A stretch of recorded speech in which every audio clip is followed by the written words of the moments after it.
Simplest way. तो आज का जो हमारा टॉपिक है वो है मनी एंड बैंकिंग। ये इकोनॉमिक्स का मैक्रो बुक का चैप्टर है और बहुत इजी, इसमें स्कोर करना बहुत ज़्यादा आसान है। तो सबसे पहले हम बात करेंगे the term money. What is money? Money is anything which is generally accepted as a medium of exchange. Suppose आपने खरीदना है एक एप्पल, तो आप एप्पल कैसे दो? आप एप्पल कैसे लोगे? मनी दोगे। सपोज ये है 10 रुपीज का, तो आप 10 रुपीज दोगे तब एक एप्पल खरीदोगे। अब जब मनी नहीं थी, उससे पहले क्या होता था? उससे पहले चलता था बार्टर सिस्टम। बार्टर सिस्टम क्या होता है? बार्टर सिस्टम, बार्टर सिस्टम क्या होता है? जब हम चीजें एक्सचेंज करते हैं और चीजें देके, फॉर एग्जांपल मुझे एक एप्पल देना है, तो बार्टर सिस्टम में क्या होगा? मैं उसको एक मैंगो दे दूंगी, वो मुझे एप्पल दे देगा। ये होता है exchange of things in return of things, ठीक है। तो लेकिन बार्टर सिस्टम पहले चलता था, लेकिन बार्टर सिस्टम के कुछ डिसएडवांटेजेस भी है। जब पहले मनी का इंट्रोडक्शन नहीं हुआ था, कॉइन्स का, नोट्स का, तब बार्टर सिस्टम चलता था। बट बार्टर सिस्टम के जो डिसएडवांटेजेस हैं, that is lack of proper value.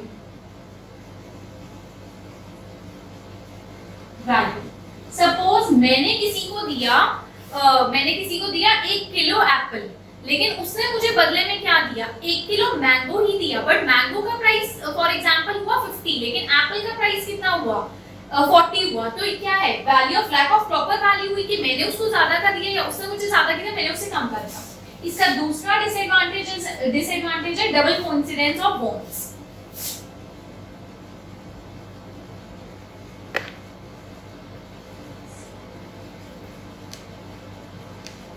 Double coincidence of bonds क्या है? इस टर्म का मतलब क्या है कि मैं जो खरीदना चाहती हूँ जिस चीज के बदले, फॉर एग्जांपल मैं अपने शूज देना चाहती हूँ और उसके बदले में एक कैप लेना चाहती हूँ, बट ऐसा कोई और है ही नहीं जो मेरे शूज के बदले अपनी कैप देना चाहे।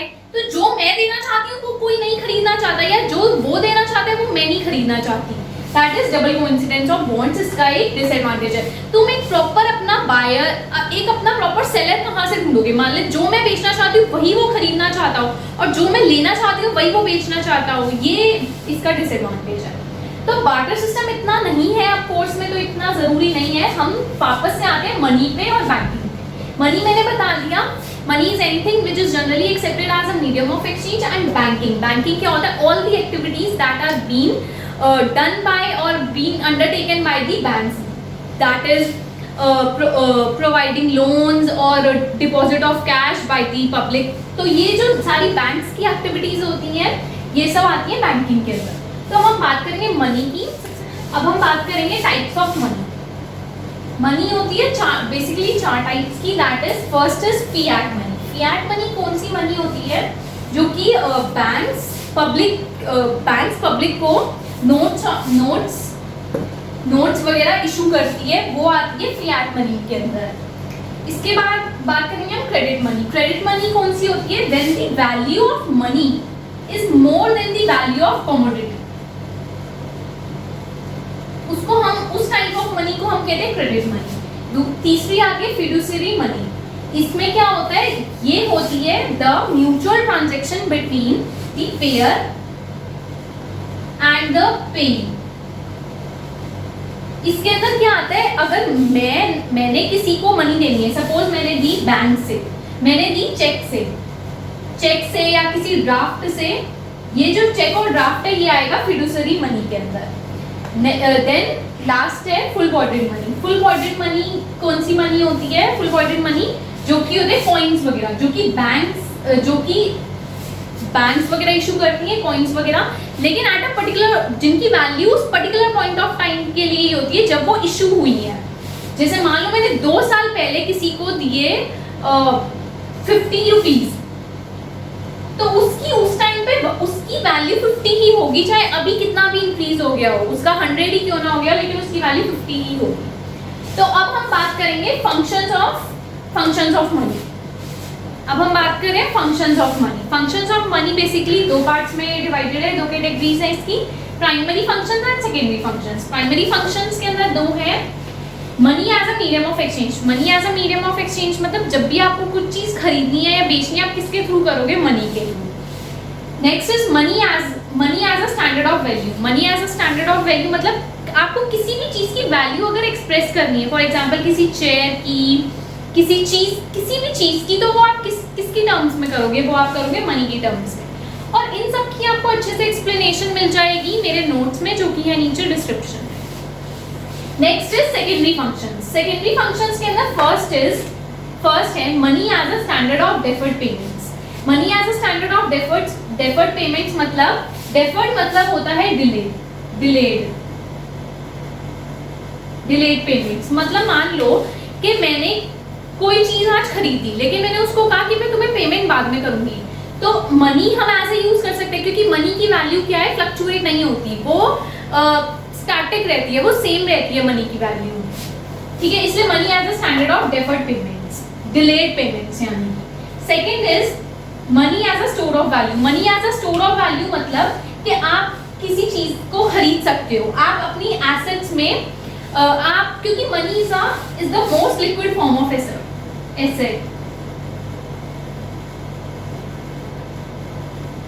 Most liquid form of asset है।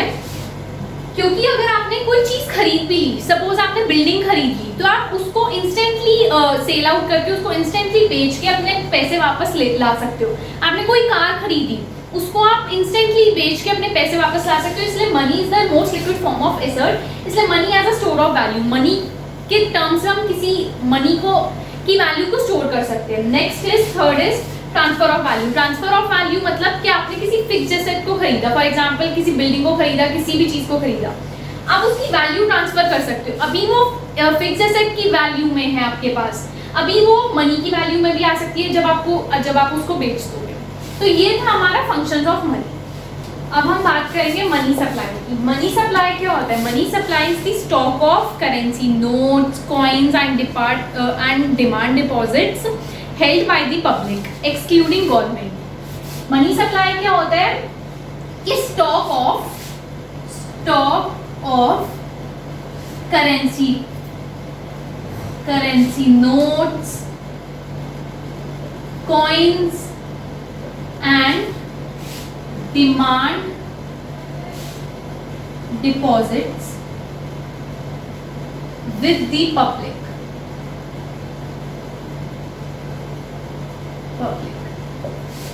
at a particular point of time,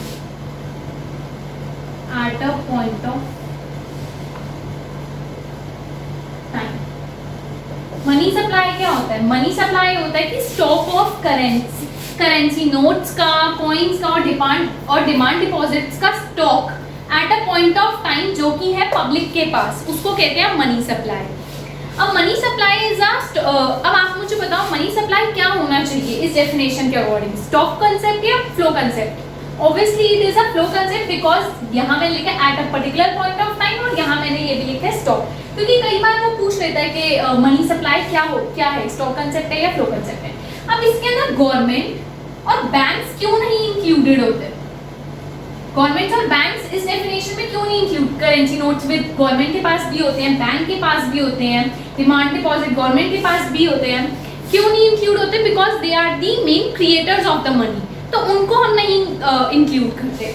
तो अब इसके कंपोनेंट्स क्या है? मनी सप्लाई के कंपोनेंट्स ये हैं, currency notes, coins, demand deposits with the public और demand deposits with commercial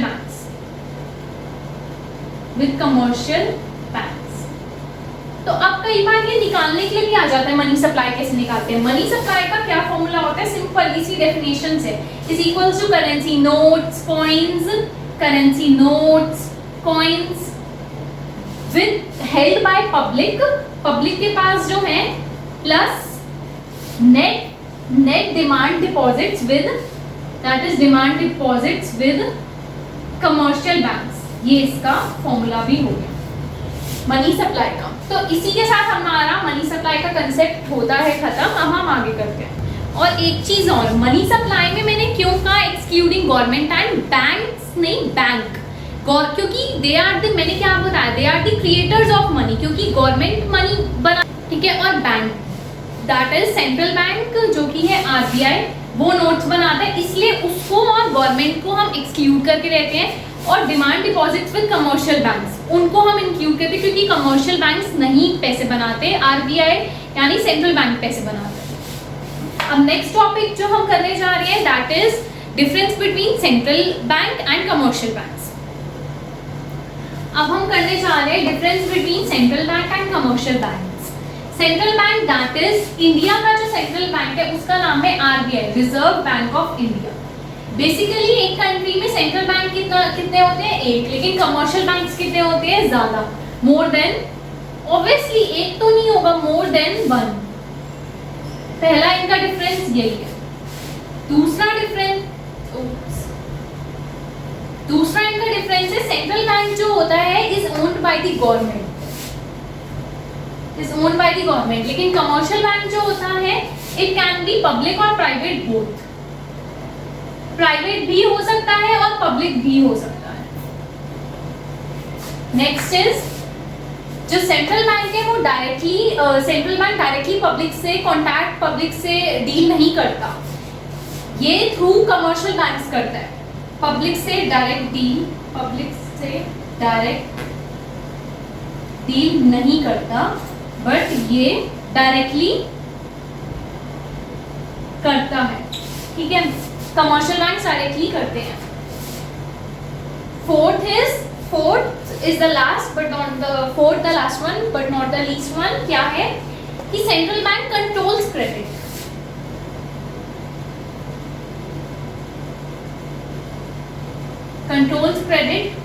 but commercial banks creates credit. कैसे? क्योंकि अगर मार्केट में जैसी भी सिचुएशन होगी कि अगर इन्फ्लेशन हो, डिफ्लेशन हो, जैसी भी सिचुएशन होगी, सेंट्रल बैंक तो कंट्रोल करता है उसके रेपो रेट्स और उसके रिवर्स रेपो रेट्स, जो कि हम आगे चैप्टर में पढ़ेंगे। लेकिन कमर्शियल बैंक क्या करता है? कमर्शियल बैंक तो क्रिएट करता है क्रेडिट, क्योंकि वो लोगों को लोन देता है, और उसका तो कमर्शियल बैंक्स की तो मेन यही उनका वो होता है कि लोगों को कैश डिपॉजिट करना और लोगों को लोन प्रोवाइड करना। तो इसलिए कमर्शियल बैंक क्रिएट करते हैं क्रेडिट और सेंट्रल बैंक कंट्रोल करते हैं क्रेडिट। एक बार हम फिर से इन सबको रिपीट कर लेते हैं और इनका अच्छे से इनका प्रेजेंटेशन आपको नोट्स में मिल जाएगा। सेंट्रल बैंक क्या है? एक ही होता है कंट्री में, कमर्शियल बैंक्स बहुत ज्यादा होते हैं।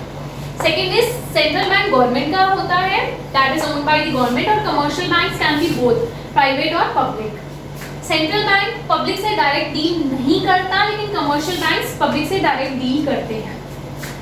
Central bank controls credit but commercial banks creates credit. अब हम आगे करेंगे। अब हम बात करेंगे, हमारी मनी का पूरा हो गया कंसेप्ट। अब हम बात करेंगे बैंकिंग के अंदर हम बेसिकली बात करेंगे सेंट्रल बैंक की। क्यों सेंट्रल बैंक की बात करेंगे? क्योंकि central bank is the apex banking institution which controls and regulates all the banking activities in a country. क्योंकि सेंट्रल बैंक इतना जरूरी है क्योंकि वो कंट्री के पूरा बैंकिंग की सारी एक्टिविटीज को रेगुलेट और कंट्रोल करता है। ये एपेक्स बैंकिंग इंस्टीट्यूशन है, क्योंकि बैंकिंग की सारी एक्टिविटीज में क्या होता है? मनी, और पूरी कंट्री की जो मनी कंट्रोल करता है, रेगुलेट करता है, वो है सेंट्रल बैंक। तो हम सेंट्रल बैंक के करेंगे फंक्शंस की बात, जो कि पेपर के पॉइंट ऑफ व्यू से है बहुत ज्यादा इंपॉर्टेंट, इसलिए मैं यहाँ करती हूँ स्टार मार्क।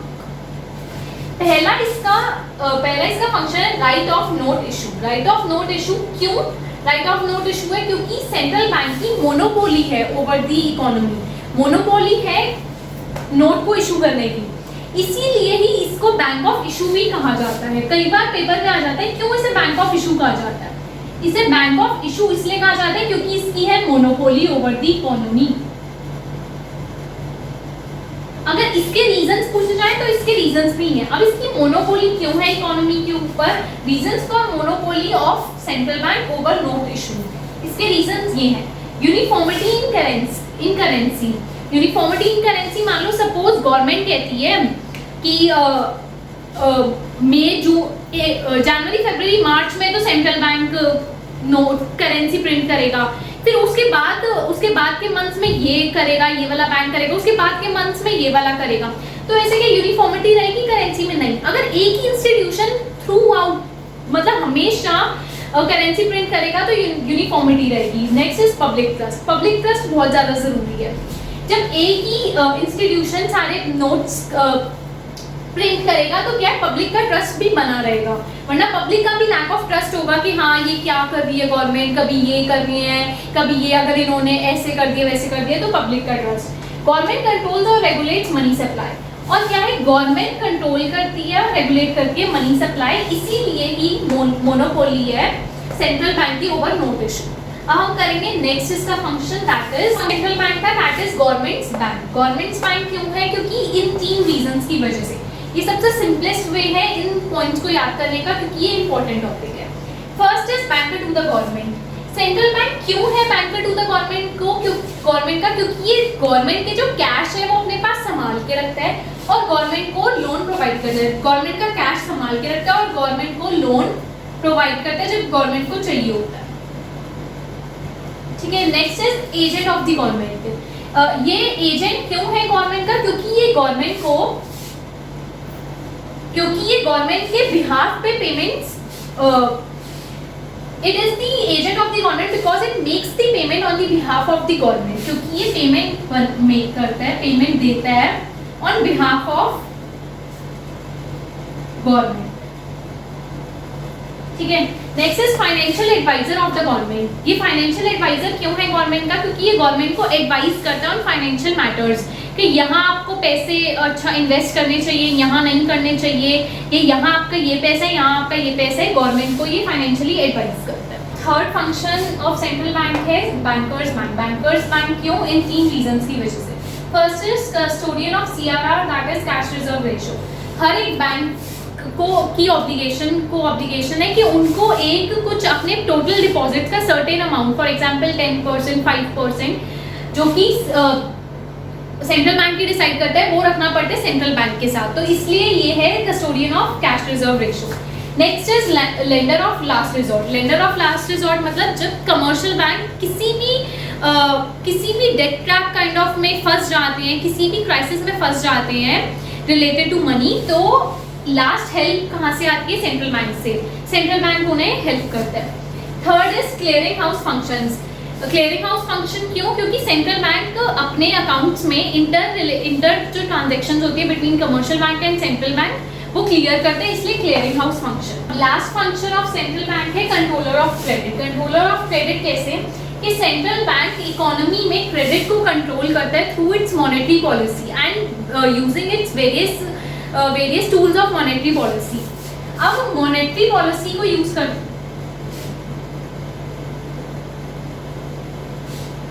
मॉनेटरी पॉलिसी को यूज करके इकोनॉमी में क्रेडिट को कंट्रोल करता है। अब मॉनेटरी पॉलिसी के टूल्स क्या क्या है, टूल्स है for example repo rate,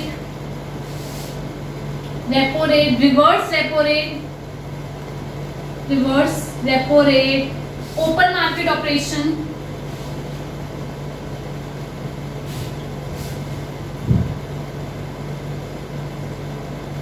CRR that is cash reserve ratio etcetera. तो इसी के साथ हमारा यहाँ पे आधे से ज़्यादा चैप्टर खत्म होता है और ये वीडियो भी खत्म होती है। अगर आपको ये चैप्टर समझ आया हो और ये वीडियो अच्छी लगी हो तो आप लाइक करें, सब्सक्राइब करें और ज़्यादा से ज़्यादा शेयर करें। और अगर आपको मेरे हैंड रिटन नोट्स चाहिए तो नीचे डिस्क्रिप्शन में भी है, और आप हमारे साथ टेलीग्राम और फेसबुक पे भी जुड़ सकते हैं। और भाई फ्री है यार, तुम्हारा क्या जाएगा, कर दो सब्सक्राइब। Thank you.